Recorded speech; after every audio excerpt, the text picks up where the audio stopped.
The crash of thunder shocked me from sleep. It rolled around the mountains well after rousing me, leaving me in no doubt as to why I was awake. Everything else was hazy, though. Afternoon naps do that to me. They leave me groggy and disorientated. Slowly, as the thunder rumbled, it all came back. I was in bed at the cabin. The big lump beside me, Brian, was still snoring. We must have fallen asleep after making love earlier in the afternoon. Well, I say making love, but I use the term loosely. It certainly hadn't seemed like that at the time. It was Friday, and we'd both bunked off work at lunchtime and driven to the cabin where we normally met. The cabin on the lake belonged to a friend of Brian's. The cabin was at the end of the 7.5-mile series of dirt roads. We'd been prevented from getting together for over a month now, prevented by life in the form of children, jobs, social functions, and other stuff. That's why I use the term making love loosely. What actually happened when we arrived at the cabin was Brian grabbing me as soon as I walked through the door, pushing me to my knees, and doing the deed. Half the time I was worried about choking or vomiting from it. It was painful and uncomfortable, but mostly it was humiliating. I would have blasted him, except there was a tiny part of me, the inner animal, that was proud of myself for unleashing the beast within him. After he finished, he wasn't capable of much at all, so I took over, shoving him to the bedroom, stripping us both, pushing him onto his back on the bed, and get him up for round 2. Then, stupidly, we both fell asleep. It was pitch black outside the cottage. Rain, heavy rain, began to lash the tin roof and windows, and I could hear the wind roaring, increasing in velocity, in the eucalypts around the lake. In a momentary panic, I grabbed my cell phone and was relieved to see it was only 5:15 p.m. If I woke Brian and denied his inevitable request to do it again, took it easy on the slippery dirt roads that would take me to the highway, then stuck to the speed limit back to town, I would be home a mere hour after my usual time on a Friday. All I had to do was ring my husband and tell him I'd be a little late. Stopping for a drink with the girls always went unquestioned. If he seemed unfazed by my news, well, Brian and I might have time for another round. Who knew when his wife would be out of town again and we'd be able to meet? I stretched out luxuriously under the sheets. Life was good. I had it all. A doting husband whose business acumen was on track to supply us with early retirement and the ability to escape long winters by traveling to Europe, a dream that we both shared. Returning home to spoil the grandchildren who were bound to start popping out of our 3 children in the near future. The youngest of our tribe had just gotten married. On top of all that, I had the thrill and excitement of a lover. My 5 years younger than me boss, a successful businessman in his own right, alpha male, who had rejuvenated my flagging libido and given me the excitement I thought was gone forever from my life. Sure, the intimacy was good, with the added benefit of reawakening the lust I felt for my husband as well. But it was the thrill of the illicit that drew me back again and again. The best analogy would be to say it was like a drug high. If Brian continued doing what he was told, and we remained extraordinarily cautious, then there was no reason we couldn't keep this up indefinitely. Well, until intimacy with Brian became dull and mundane as well. I thought, not for the first time, that maybe my taking a lover was spurred by Dave's and my impending retirement. Once we were living in each other's pockets and traveling, the opportunities to stray would be almost non-existent. Focus, girl! Time to ring hubby. To guard against Brian waking while I was on the phone, I woke him beforehand. Incredible attention to every detail, no matter how small, was how we'd prevented our spouses from finding out about our year-long affair, and continued focus was how we would maintain that. Once Brian was awake and I'd removed all possibility of immediate intimacy, I shushed him while I hit hubby's speed dial number. As it rang, I idly hoped there wouldn't be another clap of thunder. It was possible that the storm hadn't hit our town yet. I decided to minimize the risk by being brief. The home answer phone cut in and, relieved, I started saying I was stopping for a couple of martinis with the girls and would be home around 7 or 8 and to go ahead and eat without me. No sooner had the words left my lips when I heard Dave pick up.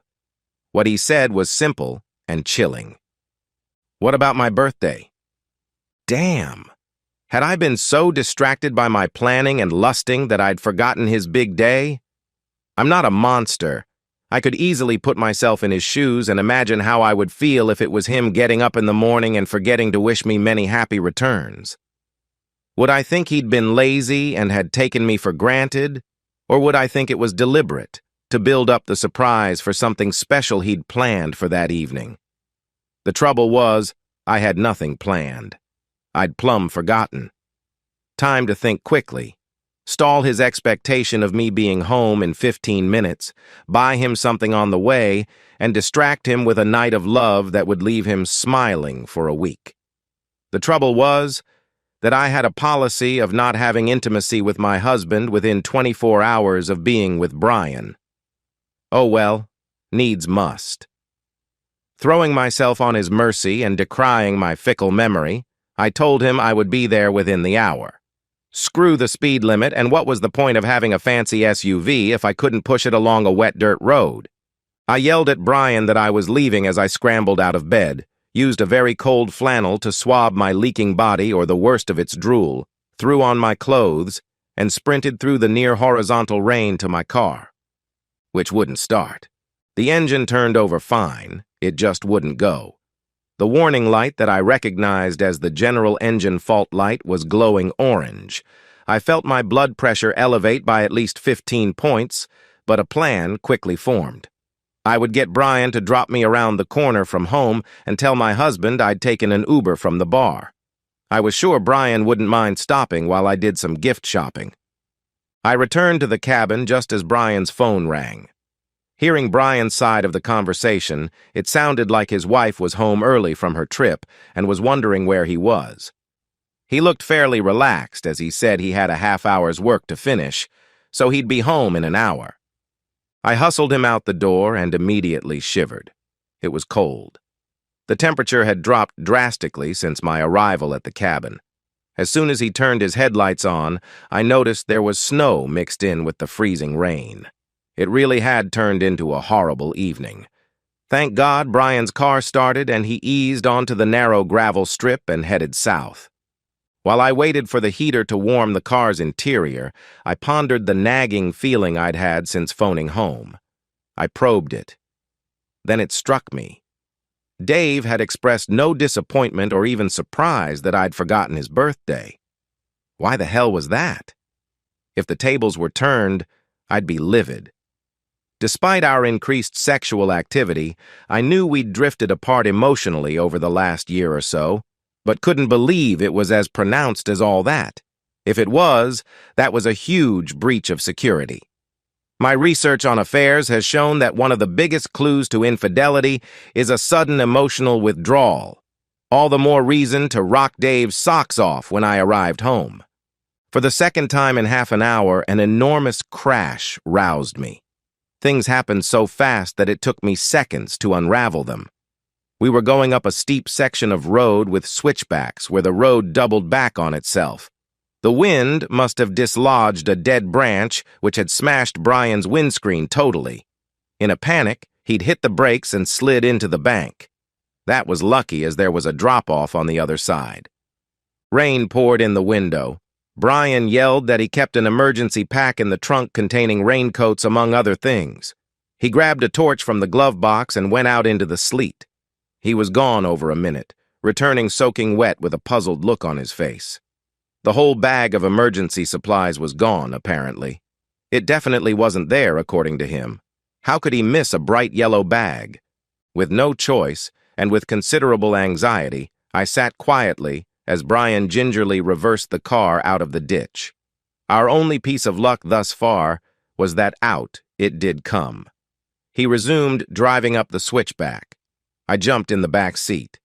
It wasn't so bad when we were going in one direction. The wind was behind us, but as soon as we turned into the wind, Brian copped the lot. I could see his knuckles on the steering wheel were white from the tension and the cold. I was cold enough in the back.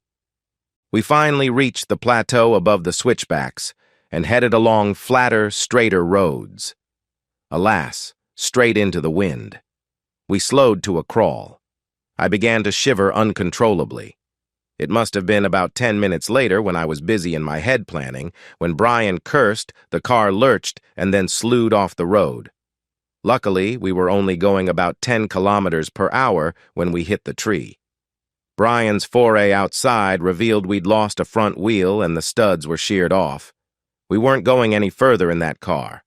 Not for the first time, my anxiety escalated, and I began worrying about my physical as well as my emotional safety. All I had on was my work uniform, consisting of a straight-legged skirt, pantyhose, a thin blouse, and a jacket designed for looks rather than warmth. It would keep me from getting soaked to the skin for about 10 seconds in this weather. Brian was worse off than me. He was already soaked.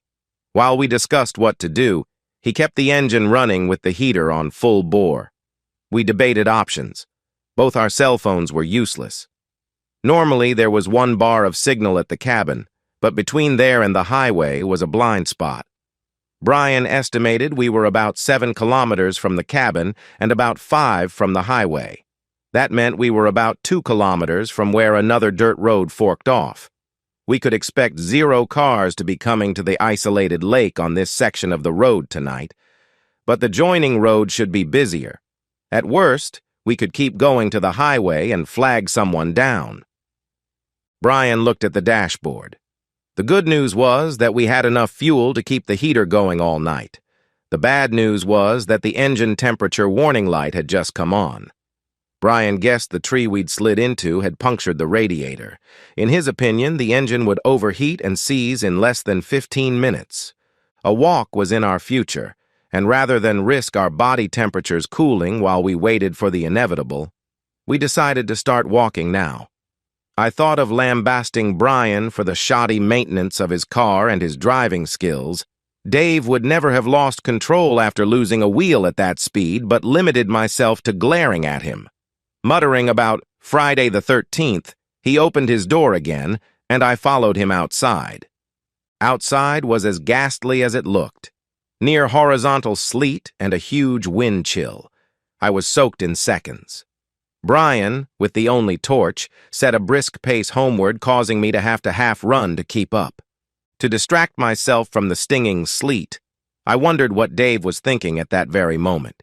He might think I was having trouble finding a cab and couldn't ring because my phone had gone flat. That would stop him from being concerned for a while, but knowing Dave, at some stage, he would begin to feel worried.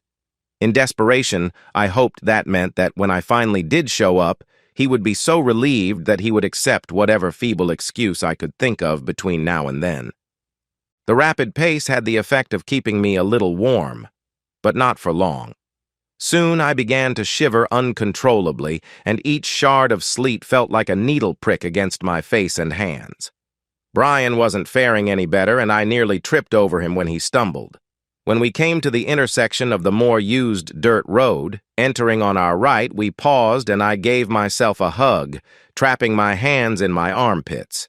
I could feel their iciness through my jacket and blouse. With a hopeful glance over my shoulder, I followed Brian toward the highway. I knew it was a race against time now. We couldn't bank on anyone using the dirt road, so it was simply a race against the cold to the bitumen highway. We hadn't gone 50 meters before Brian stumbled again. This time it took him a while to get up. He accepted my help, but shook off my hand as soon as he was upright. I couldn't understand what he seemed to be blaming me for. We resumed walking, our brisk pace a thing of the past. Now it was mere trudging. Suddenly, the wind abruptly stopped and it began gently snowing. The relief from the wind was immediate, but it did highlight the sound of the constant chatter of Brian's teeth. Other sounds emitting from him made me realize he was really struggling. Each time he stumbled, it took longer for him to get going again. Finally, there came a time when he stumbled and went all the way down, rolling onto his back on the road. I grabbed his torch as it rolled away from his prone body and immediately noticed that his hands and face were ghostly white. He begged to be allowed to lie there and just sleep. I knew if I let him do that, he'd die, so I called him a wimp and all types of things, anything I could think of to make him angry. I saw a tiny spark of defiance in his eyes, and he staggered upright and began stumbling down the road again. I doubted if he would rise from the next fall.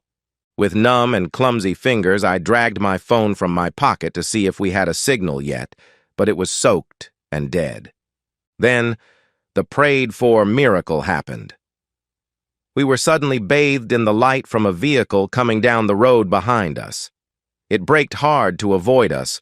We were in the middle of the road. A well-rugged-up man jumped out of the driver's side of what turned out to be a white van. The man mid-30s, maybe, a little scruffy. The van had certainly seen better days. He opened the sliding door and gestured us into the interior. It was one of those vans with just seats in the front, the back being an empty space. The floor was scratched and scuffed, suggesting it was a delivery van.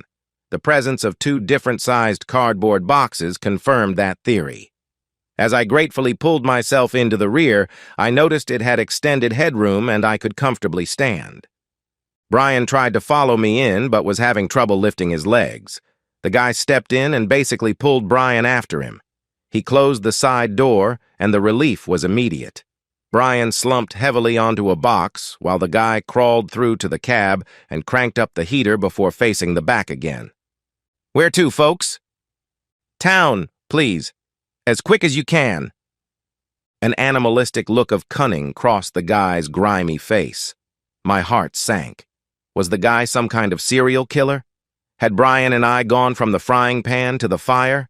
The guy was in a powerful position, and he knew it. Life or death hung in his hands. He could throw us both out of the van, very possibly to our deaths by hypothermia. In our current state of being, neither of us was strong enough to stop him. Hell, he could probably finish us both by just sitting here. We needed more than the van's heater to stop our body temperatures from falling. The guy's eyes lingered over Brian. Assessing the threat, I guessed. "It'll cost you." I started to fumble in my sodden handbag. "You can put that away. I don't need your money." "What is it you want then?" The last was said in a voice through chattering teeth. With his piggy eyes on Brian, Scruffy said, "A job would be nice." I suppose he thought Brian and I were man and wife. Keeping an eye on Brian guarded against him leaping to my defense. Brian's eyes flashed, but he continued full-body shivering, and his face still had the sickly pale pallor I'd seen in the torchlight. I idly wondered how far he'd go to defend my honor. That question was silently answered when he focused pleading eyes on me. We both knew that I might survive a delay getting into a warm bath, but he probably wouldn't. Nevertheless, what his silent plea was asking me to do caused me to lose whatever respect I still had for him. It transformed into an equal amount of contempt and hate. Forget him. I'd call our savior's bluff. I turned to the slime ball. "You low-life piece of jerk! I'd rather die than have any part of you near me. Even if you force me, you'll have to murder us to stop my husband from hunting you down and killing you afterward." The slime ball turned a strange look toward me. It was part sneer, part amusement, with a tinge of disgust thrown in. "I wasn't talking to you," he replied. 5 simple words, and the game had totally changed. It took Brian many more seconds than me to realize what was happening, but when he did, incredibly, his face turned paler. Soon, the random movement of his shivering turned into distinct shakes of his head, which we all knew was the only defense he could mount if push came to shove. A sudden wave of hatred overcame me. This was all Brian's fault.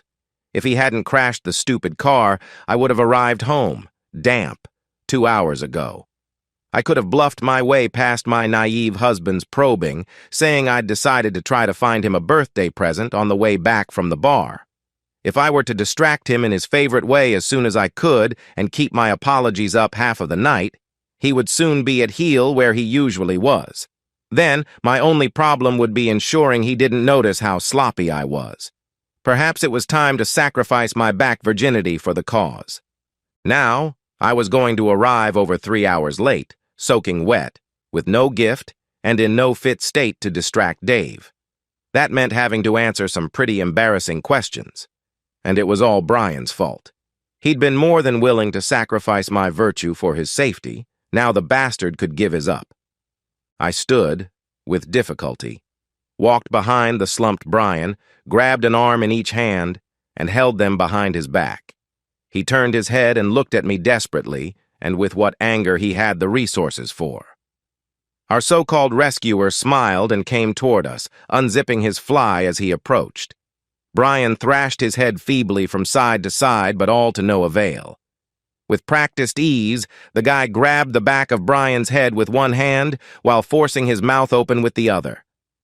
"No biting," he admonished with a sick smile. I didn't particularly want to watch, but I could hear Brian choking and hunting for breath. I wondered if he saw the similarity and irony of his situation. He'd practically done the same in comparable circumstances just hours before. Painful, uncomfortable, and humiliating. I knew exactly what Brian was going through, and despite the dire circumstances, I smiled. Mercifully for Brian, our slimy savior must have been even more desperate than Brian had been. All too quickly he groaned as he finished, then held a box for him to throw up into with defeated, feeble heaves. I lost interest and went and sat in the front passenger seat where it was warmer. He zipped up, joined me in the front, and with a huge smile, pulled the van onto the road and drove toward town. Even though Brian lived closer, I asked Mr. Slimy to drop me off first, then gave him Brian's address. Between them, they could get Brian inside to his wife to answer some, I suspect, difficult questions. "Where have you been? Why are you so late? What's that on your chin?" Despite the heater in the old van, I could feel my strength waning, so was a very relieved woman when we pulled into my driveway. I nodded at our perverted rescuer, who simply muttered, "Happy Friday the 13th. With a last contemptuous glare at Brian, I fled toward the safety of my front porch. I had no idea what I was going to say to Dave, but that could wait. My hands were so numb I had difficulty getting the key from my handbag, so I leaned on the doorbell. Nothing happened. I wanted to cry, but couldn't. That would only spark more questions from Dave. Gritting my teeth, I went back to trying to grasp the keys. When I finally managed to find and drag them from my bag, I dropped them twice before succeeding in my goal. Once inside, I yelled for Dave to help me, but all the lights were out. He must have gone to try and find me. I staggered to the bathroom and with great difficulty put the plug in the bath and ran mainly hot water. I tried to undo the hook and eye clasp of my work skirt, but my fingers were so numb they were nigh on useless. Crying, I fumbled the skirt around my waist until I had the zipper at the front. On my second attempt, I managed to pull it down before grabbing the ends of the fabric and pulling in opposite directions. The hook and eye clasp gave way, and I was free. I managed to slip my hands between my pantyhose and my skin and drag them down. The challenges continued with my wet, clingy top with its tiny pearl buttons. Hard to remove at the best of times, now impossible. In the end, I gave up and just climbed in as was. The water made my frozen muscles ache, but with returning warmth came power and mobility, and I was soon naked. Lying back, knowing how close to death I'd come, a sense of euphoria enveloped me. But it must have been chemical, because my next thoughts were ones of dread. How the hell could I explain all this to Dave? Not only arriving home near dead, 3 hours late, but forgetting his birthday as well. Cleaning inside myself as far as I could, I flexed my reawakening muscles, hoping they would hold out until I'd had Dave to death. It would be touch and go. On the subject of birthday presents, I'd go for honesty. "Sorry, Dave, I plumb forgot." Relieved I was physically safe, and confident I could screw my naive husband out of asking too many unanswerable questions, I closed my eyes and wondered what I'd buy for Dave tomorrow, happily reminisced about Brian's weak choking of just an hour ago, and pondered whether there was anything in all this Friday the 13th nonsense. I knew my eyes shot open. I felt them, felt the light pierce, knew I was sitting bolt upright by the water slopping over the lip of the bath. It was Friday the 13th. I'd known it since Dave pointed it out to me over breakfast, Although immersed in planning my day with Brian, I'd paid hardly any mind to Dave. So what was the big deal about it being the 13th? Dave's birthday was on the 22nd, 9 days away. That begged the question. Why had Dave made me think I'd forgotten his birthday? A phone call that proved to all and sundry that I was completely inattentive to my husband and had been for some time, to the point I'd forgotten when his birthday was. A phone call that started a panic reaction that led to a whole series of really bad events, life-threatening events. Damn, I think I just answered my own question. Leaping out of the bath, I wrapped a big towel around myself and for some reason rushed straight to the attached garage. It was empty. Dave wasn't there, and neither was his car. He had been, though, quite recently. There were several blobs of half-melted snow around where he usually parked. A set of waterproofs hung on the wall, glistening and still wet. In the spot where my car was normally parked was a strange little tableau. Firstly, there was a bright yellow bag with Smith stenciled on it. Smith was Brian's surname. Incongruously, lying next to the bag was a log, freshly broken and oddly familiar. On top of the bag were 4 thick plastic-coated wires, yellow at both ends and blue for the rest of their length. Again, they looked vaguely familiar. I walked around the odd pile and saw something I would have missed if not for my circuit. It was a small ceramic bowl, and there was something in it. Arranged in a circle around the bowl were 3-wheel nuts. Picking the bowl up, I saw it contained Dave's wedding ring. The bowl itself was chillingly familiar. It was the twin of the one that sat on my desk at work. An aunt of mine had given the set to us as a wedding gift all those years ago. The one before me had resided in a cupboard here at home. The other, the one at work, I used for exactly 2 things. One harmless, the other chilling. Usually it held my car keys after I arrived at work. For the last year, however, it had been used for another purpose. It commonly held my engagement and wedding rings. Somehow, the thought of being with my lover while wearing my wedding rings just seemed wrong. Maybe it was as simple as me feeling like I wasn't married when I took them off. I now knew what the expression, blood turning to ice in your veins, was all about. Wave after wave of chills reinvaded my recently warmed body.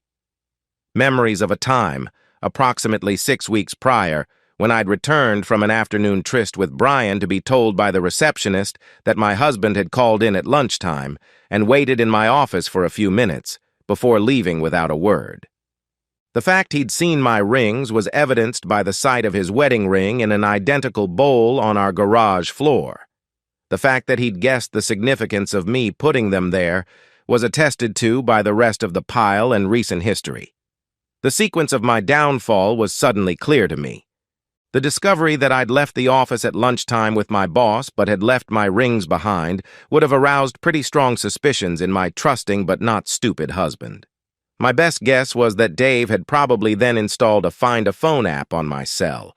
If it wasn't a sodden hunk of scrap, I could probably prove that theory. I'd been extraordinarily careful not to use any kind of electronic means of communication with Brian. I knew Dave discovering my affair would both devastate him and end my marriage, which would, in turn, devastate me. I'd considered leaving my phone along with my rings when going out with Brian, but didn't. It seemed like phones were a part of you these days, and besides, considering the roads to the cabin, what if I'd gotten a flat tire? I could imagine Dave remotely following me to the cabin on the lake and seeing Brian's car. Part of our security arrangement was that we never left the office together. After more than 25 years together, I could almost feel how crushed Dave must have felt at that. His emergency trip away a month and a half ago suddenly took on a whole new connotation. Then would have come the watching of my every move, following Brian and me to the cabin after lunch today, looking at the sky and maybe the weather forecast. Had he seen the storm as the gods blessing his intended actions? Using that highly intelligent brain of his and a lifetime with me to predict the future and how I would respond to a fabricated, stressful situation. Opening 2 cars that Brian and I had felt secure enough to leave unlocked. the removal of the bright yellow emergency bag from Brian's car, and the vital wires from mine. Oh yes, I recognize them now from when Dave showed me how to check the oil and water in my car. I think he called them spark plug leads. Removing the wheel nuts from one of Brian's wheels, maybe loosening the remaining ones, then waiting for the inevitable phone call from me, coming up with a vaguely plausible reason to put me into a panic. The idea that I'd forgotten his birthday. Driving ahead of us on our panicked return journey and stopping above one of the switchback corners, throwing the heavy log from above to smash through the windscreen of the crawling car, having a spare in case the first one failed. We could have been killed. Had he thought of that? Had he wanted that? Then what? Coming home to move out? Or was he already packed before he followed me? For as sure as I was that the sun would rise on the morrow, I knew he was gone and we were finished. I would need to find someone else to travel Europe with. It wouldn't be Dave in the gondola in Venice with me, dipping his hand in the Trevi fountain, or reassuring me as we took in the dizzying view from the top of the Eiffel Tower. I knew devastation would come soon, and I used the calm before the storm to hope like hell that Dave, out of respect for all our good years together, would leave me comfortably well off in the divorce. Would not be vindictive in the separation. Would leave me some dignity by being vague when telling the children why we were no longer together. All these were possible. But then it struck me. My husband, the one who had sworn to honor and protect me, did not give a damn if I lived or died. Some of his actions earlier, whether the explosive destruction of Brian's windscreen, or losing a wheel on a narrow road with near vertical edges in places, or being stuck in a blizzard, could have caused my death. I knew with dread certainty that all of Dave's love for me had morphed into hatred, and no mercy would be shown. Hatred, after all, was the flip side of the coin to love. I sank to my knees on the cold garage floor and wept the first of a bathload of tears for a life and love lost. The following morning, when a semblance of rational thought had returned, it occurred to me that Dave, for all his cleverness, had left himself open to prosecution for tampering with both Brian's and my vehicles. He could even be done for attempted murder. I raced to the garage only to find the evidence had disappeared. Everything. The log, the emergency bag, the wheel nuts. Everything. When I checked the kitchen cupboard, the bowl was back to where it had always resided. I had no proof. Nothing. By Saturday night, all three of my children had rung to tell me exactly what they thought of me. It turned out Dave had some footage of Brian and me taken through a crack in the cabin curtains, as well as the circumstantial evidence of seeing my rings in the bowl on my desk at work. More than enough to hang me with our kids. All attempts to communicate with Dave failed. This number is no longer available. This email was undeliverable. I just wanted him to leave me some of my life. The HR manager at work met me in reception on Monday morning, telling me that Brian had had some sort of mental breakdown and was insisting I be suspended. It turned out his wife knew all about us and had ambushed him on Saturday. She'd heard the doorbell on Friday night and opened the door to find Brian unconscious on the step. The ambulance was quick, and he was well enough by Saturday evening to fully understand just how messed he was by a well-informed, well-prepared, and extremely vindictive wife.